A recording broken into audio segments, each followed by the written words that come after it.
সূরা আল ইমরান অধ্যায় নং 2 আয়াত নং 33 থেকে।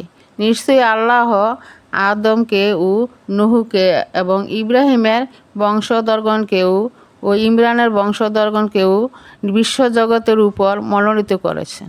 তারা একে অন্যের সন্তান এবং আল্লাহ সর্বশ্রোতা সর্বজ্ঞ।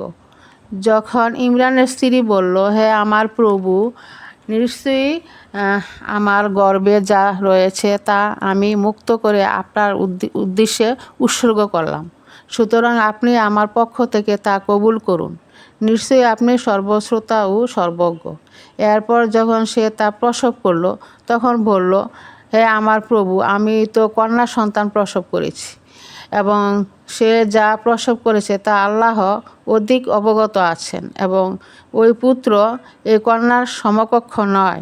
আর আমি কন্যার নাম রাখলাম মরিয়ম এবং আমি তাকে ও তার সন্তানগণকে বিতাড়িত শয়তান থেকে আপনার আশ্রয়ে সমর্পণ করলাম।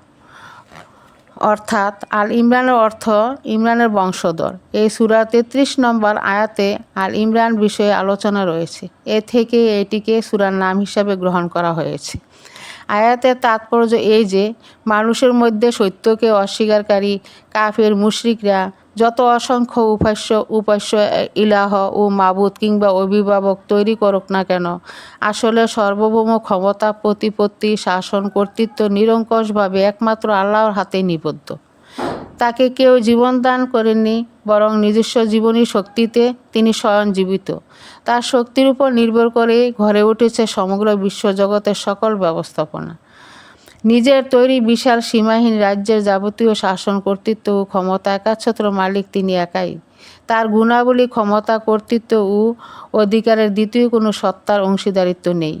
কাজে তাকে বাদ দিয়ে বা শরিক করে বা পৃথিবীতে বা আকাশে কোথাও আর কাউকে মাবুদ, ইলাহ ও রব বানানো হলে তা একটি নিরেট মিথ্যা ছাড়া আর কিছুই হবে না।